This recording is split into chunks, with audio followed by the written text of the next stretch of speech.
I am eternally grateful for you liberating me of the excruciating pain that I have lived in my whole entire life. Emotional, physical, and all the other ones. Throw them in there. Thank you. I thank you, thank you, thank you. Thank you.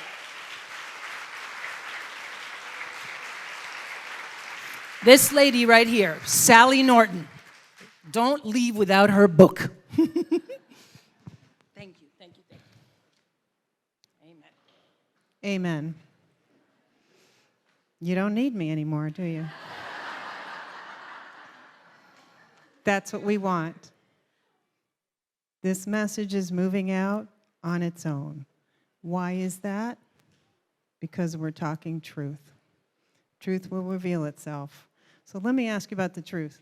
Could you all just stand on your feet for me? Would you do me that service? Here you are, a cutting-edge community poised to change the world you were born into. Right? You hear this world-changing talk going on? Revelations of new science unknown to academic scientists? Is that scary? Are we out here in outer space without the support of academia? Can you do it? Are you up for it? Who does not know what an oxalate is? If you don't know what an oxalate is, please sit down. Wow. If this was the real world, you'd all be sitting down. So you live in a bubble. A little precious bubble that we're so happy to be together in, right? Has oxalate affected your health? If not, sit down. Okay, so eyes on her, ladies and gentlemen. Who else do you need to help? Right, you guys are an upper echelon of knowledge the world does not have. If you have read this book, please do a review on Amazon, because the only way things are true is if they're on social media. And there's a lot on social media that just ain't true, right? Okay, so you see where you sit in the universe, out here in this space capsule, in the dark skies, far from the earth you were born on. Big mission, right? All right, you may have a seat and enjoy. Now, where's my timekeeper that says I have 3 minutes and 35 seconds left? What time are we stopping this talk? We've just consumed our morning. Somebody needs to be timekeeper and know how much time does Sally have to talk. Who's that person? Serena? Where are you guys? What time do we end this session? Yeah, well, okay. Somebody give me a 5-minute hook so we can be done. So we can make this real quick. So what's the biggest thing that's making everyone... Have you noticed that people are kind of sick? Like a little bit sick with something or other and something else and something else and something else at really young ages? They're born sick. What's the main thing feeding this illness? The way we eat, right? Everybody on board with that? Right? So diet matters a lot. Mainstream is a little, still debating that question. Now, what's the solution? Eat more plants. Eat more vegetables. You need not just 5 servings a day, you need 9. That'll fix us. That's what everybody's being told. Still, that's the answer. How are you in your little space capsule going to face the fact that plants make people sick? And that's what people are being told to do. How can you possibly argue with a spinach salad? How could that be bad? You're out of your frickin' mind. Spinach salads are fine. Except if you go in the Asian store, there's a big label on spinach that says people with renal disease should not buy this product. And that warning label has disappeared now in the Asian store in my town. You guys, one reason you're out in a spaceship doing cutting-edge science is because you cut out these plants and then stuff is happening. Is Raymond here in the room? Raymond, tell me about your tummy real quick. Show your tummy if you can. Can you hear him? Shout. Or come up here and come on up here. Come on. Okay, while Raymond's getting it together, you guys all tell me, how many of you have seen physical evidence in your toilet, on your skin, on your face, in your eyes, on your scalp, that something is happening that could be oxalate stuff? Snowy skin, peeling skin, yeah. Tartar on the teeth. Anybody occasionally get weird stuff? Mood problems, that feels tangible. I'm actually here with Sally. Look at that. Isn't that awesome? Anyways, so when I oxalate dump, which I'm doing right now, first of all, there's a little inflammation here. You can see on my lower stomach. But really and honestly, there's like this real rash right here and it itches. It feels like it itches in my intestine. So I'm scratching the skin, but it's really the intestine. And right now I can feel it like deep. And, oh, sorry. Yeah. So I really feel it right deep inside, like certain part of the colon. And it's not comfortable. And I'll get inflamed in that right around that area. Now, to boot, I would get just like Sally would say. During that time, I would have little mood kind of swings. And then I'd also have flakes that would come out of my hair. I always thought it was dandruff. You know, because back then I suffered for heavy dandruff. But 7 years in carnivore, I'm still getting all of this. And I'm doing, you know, I would say one of those guys that do it right. I don't actually take any, you know, lemon juice or anything like that. But after talking to her, I think I will be from now on. I know I was stubborn, but I was like thinking, if I carnivore harder, this will eventually go away. If I fast harder, this will go away. 7 years in, I'm still plagued with it. So maybe I should try something else. Anyways, thank you. Thank you. So what was your diagnosis, Raymond? Your intestinal diagnosis was diverticulitis, and he's having symptoms on the surface of his abdominal wall, and it's affecting his digestion still. In the 1840s, the oxalate diagnosis from oxalate toxicity from your diet always included digestive problems, always. And the real simple version was digestive problems plus either rheumatic pains or problems and or neurological problems. And one of the pinnacle neurological signs that you had oxalate poisoning, anticipation of impending doom. Is that anxiety? Right? Oh my God, I'm getting cancer. Oh my God, you know, that's oxalate talking. And if you get a weird brain coming on and your brain starts to say some weird stuff, you're probably in an oxalate clearing moment. Unbelievable what the brain will definitely say, like, you're a nut job for doing carnivore, like, you deserve to die, like, what is wrong with you? My brain told me I was in the closet picking out my outfit one day, just a few months before my book was getting turned into the publisher, or while they were editing it or something, said, none of this is oxalate. Oxalate's not real. My brain told me that. That's an oxalate dump. So watch for that anticipation of impending doom in this Eeyore brain and this random weird stuff. That's neurotoxicity. And that is the surprising thing in the science, how neurotoxic this is. How much anxiety, depression, lack of motivation, apathy is just brain inflammation, and how much oxalate can be part of that. Because what cells are most sensitive to electrolyte balance and control over calcium and potassium and sodium? Neurological cells running electrical charges up and down by controlling little tiny electrolyte ions. Who's in there messing up electrolyte ions and messing up cellular control? Oxalic acid that loves to attack charged particles like calcium. If the cell cannot maintain control over calcium, that cell doesn't work well. It can't do what it's supposed to do. That cell can be in any organ of your body.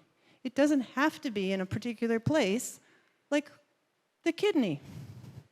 Your doctors don't even know what oxalate is, and if they do, they know all it does is occasionally cause kidney stones. But since most people don't get kidney stones and most people eat too much oxalate, it's not oxalate that causes an oxalate kidney stone.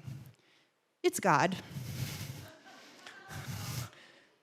Yes, they call it a calcium stone, and you need 14 kidney stones before they're going to test your urine for oxalates. Right? So don't go to your doctor thinking that they're going to help you with an oxalate problem. They don't even know that a calcium kidney stone is actually oxalate, and the way you get oxalate is you mostly eat it. Over 50% of the oxalate that's in your kidneys is coming from your diet. Until you go carnivore. Now it's coming from your eyeballs, your bone marrow, your bones, your tendons, your brain, your kidneys themselves. So in that first year and a half on carnivore, your kidneys are like, well, thank Jesus. And they're going to work on doing better job of being kidneys, and they're going to get rid of all this nephrocalcinosis. What's that? Big word. Nephron, which is a major unit of a kidney. Osis is always bad, right? So something bad with the nephrons. Well, the nephrons and the tubules have been working really hard on not getting the passageways in the tubules all clogged up with calcium oxalate stones. Because what happens when the tubules fill up with clogging oxalate kidney stones, right? If you get a kidney stone, which might just sit there and not move, and you don't know you have it. You could have an almond-sized kidney stone in your kidneys and have no idea. You could die with that, as long as it's not moving or blocking the flow of the fluid that's becoming urine. You're making urine with these very, very talented organs that do a lot for your physiology beyond clean your blood, right? They help you with your blood pressure. They help you with all kinds of metabolic decisions, help you know what time of year it is. Really fascinating, smart kidneys. And so how do they protect you from this crystallization of the oxalate in the tubules so you can keep that urine flowing and not die of an infection? Because before antibiotics, a kidney stone was pretty much a death sentence.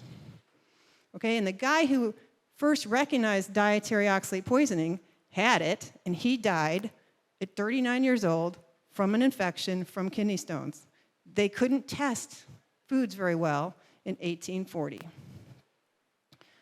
So, your kidneys are loaded with something called nephrocalcinosis, and that's because the kidney tissues pulled that oxalate crystal out of the tubule and held onto it in the back room. So we're taking it out of the street and putting it under the bed, putting it in the closet, hiding it over here, holding onto it. So your first year in carnivore, your kidneys are recovering. And at some point, your blood is like got no oxalates. And the kidneys are like really good at getting rid of oxalates because they've cleaned themselves out. They're working better and better and better. And then at some point, you're so good at removing oxalates, and now you're getting heftier with your mitochondria working better, your mineral nutrition is better, your vitamin nutrition is better, you're getting your vitality back. At some point, it's time to kick butt elsewhere. And it might be your eyeballs, your salivary glands, your bone marrow, your elbow, your knee, and all of a sudden you get a gout attack. All of a sudden you get arthritis. All of a sudden you get that fascia tension that makes you feel shrink-wrapped or whatever. Like weird stuff, the weird anticipation of impending doom, neuroses, like all random stuff. So you're going to blame the eggs and the butter for that? It's your old diet coming back to haunt you. If you grew up on tater tots, French fries, potato chips, peanut butter sandwiches, whole wheat toast, chocolate, M&Ms, Halloween, Easter, you name it, if you had those things, you have calcium oxalate crystals in your thyroid gland, your eyeballs, your bones and bone marrow, almost guaranteed. And now you've got this oxalate overloaded childhood. Then you go and add this healthy crap.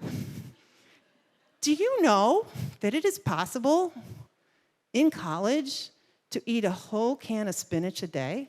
Nobody would ever do that. Except one person that you love and who suffered mightily for it. No suffering there. So because we don't know about oxalate, a perfectly innocent college kid could start loading herself up with cans of spinach. Nobody does that. But some do. But we can leave them in ignorance, right? Is that okay? Is that okay to let people who are trying hard to be healthy, remain slim and trim, and do well in school, to start doing keto almond bread every day and spinach out of a can or a smoothie or this or that. Babies are given little crunchy baby teething foods full of dried spinach and quinoa and beets. You're okay with that? Because it's great for transformation. We love transformation. That's what you've done in your lives, in the lives of your friends, loved ones, followers, strangers, people in the grocery store, buy eggs instead of spinach. You've done that. But what about my favorite thing that no one will ever get credit for? Will you do something that no one could ever get credit for and do prevention? What if we raised a generation of people without potatoes, spinach, Swiss chard, beets in the baby foods, sweet potatoes in the baby foods? What if we didn't push potatoes at every single meal in this world? What if you could live to 120 with no ailments because you are free of the stuff that destroys your brain, your digestion, your bones, your connective tissues, your joints, your reproduction? I have a YouTube channel, SK Norton, at SK Norton. There's 13 stories on there, including the story of the grandson, life flighting, born 10 or 14 days early, I forget. Prolapse cord. So oxalate destroys regenerating and fast-growing tissues. It attaches to them. Those tissues don't quite have the power to rebuff it, and it gets stuck in areas that have inflammation, damage, infection, or that are repairing and recovering or growing, fast-growing, like a placenta. So placentas help protect the fetus from all that oxalates in mommy's diet and gets up clogged up with oxalate crystals that destroys vascular tissue. Did you know that vasculitis and loss of capillaries and destruction of tissues in the capillaries that feed them, that's oxalate. So you do that to a placenta, and the body's like, well, hey, baby, my placenta's kind of wrecked, so you got to get out of here now because it's getting dangerous in here, and you're born early with a bad calcified placenta. And in this case, the prolapse cord means the cord's down before the baby, trapped, cutting off blood flow and oxygen. How long is a fetus going to last without blood and oxygen? We need to cut this woman open now and life flight this baby and hope that they both survive. Is that okay? That's from a healthy keto diet on superfoods. You will hear that story. That's Tracy's story and 2 other families on the latest video of how this is impacting the breast milk, causing infants to have vulvodynia. Can you imagine hating your diaper changed at 2 months old? Ow. To start life in total pain, to have nightmares and night terrors as a tiny infant from oxalate poisoning coming only from your mother's breast milk, and 5 years later going into dumping cycles as a preschooler and a kindergartner because your mother's breast milk was so full of oxalates. Is that okay? Not to me. We all deserve a better chance in life. We hear a story here that shows that you can be born toxic with oxalate and your childhood could be ruined, and there are people who are miserable children. And one of the other stories on my channel is Madar, miserable little child, plantain kind of childhood. Yep. So we got knees recovering, we have eyes coming back. Dr. Bill Schindler is featured on my channel if you know him. So oxalates matter, and you've got resources now. I did spend a lot of time in the library. Like, what the heck is going on? I needed answers. And so toxic food, superfoods helps answer all those questions like, aren't plants wonderful? There's a whole chapter on how they're not so wonderful. Check out chapter 4 on that. Why doesn't my doctor know about that? Why has nutrition got this all wrong? We address all of those questions, and if you want those answers, they're in here. Charts and charts of the foods. Real easy to make these swaps. How to do the swaps. How to use some lemon juice. Why do we care about citrates and lemon juice? Because you're dissolving crystals, right? So if you have oxalate connected to calcium, and that's insoluble in a tight bond, how are you going to get this out of the body? The body has to go after it with inflammation. We'll get back to oxalate, but I want to tell you guys that on the way in, oxalates can be silent, silent, silent. On the way out, it can be silent, but mostly it's way worse. Having to dig crystals out of your tissues with inflammatory reactions, with all this inflammation, these are cells, these are living immune cells going in there, doing super fun cleanup, is a toxic process in itself. But if it's going on a lot and heavily in many tissues and you're spewing oxalic acid back into your bloodstream and back into your kidneys, you're going to get kidney stones. More likely for some people than when they were coming in, because you're getting into some really nasty inflammation and some retoxifying, right? So we want that to happen in a slow kind of way. We don't want this dumping idea is somebody's term for like massive release, mobilization of crystals from the tissues, trying to get back out of the body. And I have a feeling some of this mobilization doesn't always get it all the way to the kidneys. Like you're stirring up a mess. You don't want that to happen fast. You don't want to work your immune system over again, day and night, especially at night, because night is when the janitors come out and clean you out to heal you and recover you. They're trying to get rid of this stuff. Sometimes night is the worst. You're not sleeping well. Waking up at night with a bladder that's like, holy cow, here comes the oxalate. I got to pee, right? Those are the signs. So to help the body, citric acid loves calcium as much as oxalate does. In fact, citric acid and calcium love each other so much, that's what's mainly holding the calcium on your bones and your teeth, is citric acid. So that's a calcium chelator too. You put citric acid on top of a calcium oxalate crystal, and you soften the bond between the oxalate and the calcium enough, you transform a little quartz bit into something more chalk-like, that now the cells and so on can break down more easily. So citrate's really helpful. That's why lemon juice will protect you and help you dissolve kidney stones and remove them painlessly. So 3 lemons a day is what the science shows. In our experience, it confirms that will help people get rid of kidney stones. And you basically have kidney stones all over your body, right? And it helps you with the pH problem. Because when you're inflamed, you're creating acidity in the body. So your acidity goes up, and if you're eating mostly high sulfur proteins, and inflamed at the same time, your metabolism is going kind of acid. And that's bad news for your bones, because you're going to have to drill some calcium out to correct that.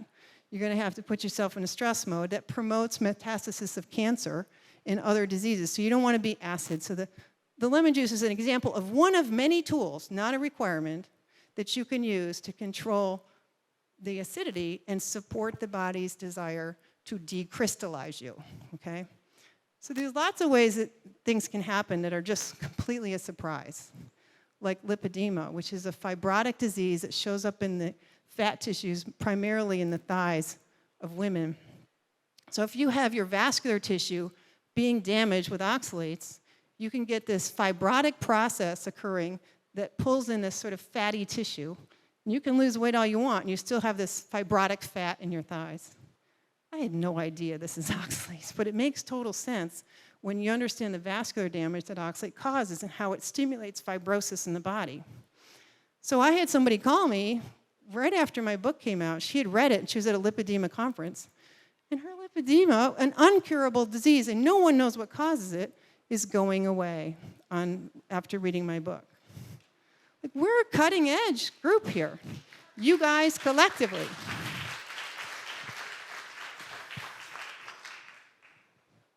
I don't know what our time is, but I think you're sick of me by now. Never.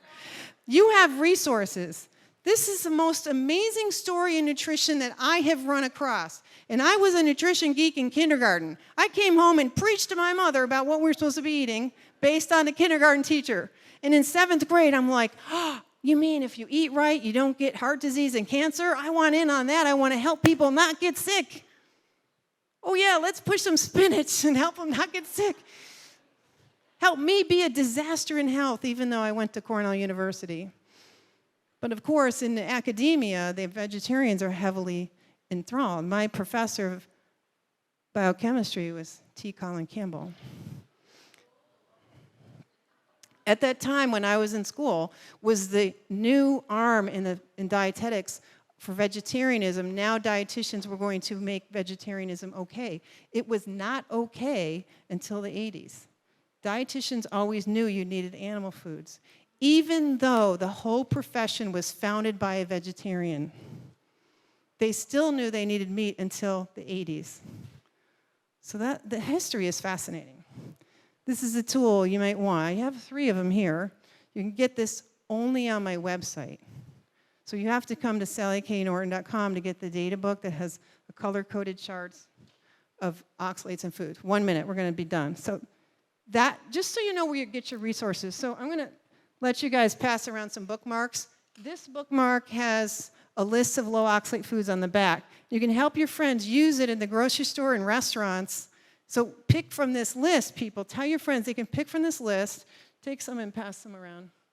And there's more over my table.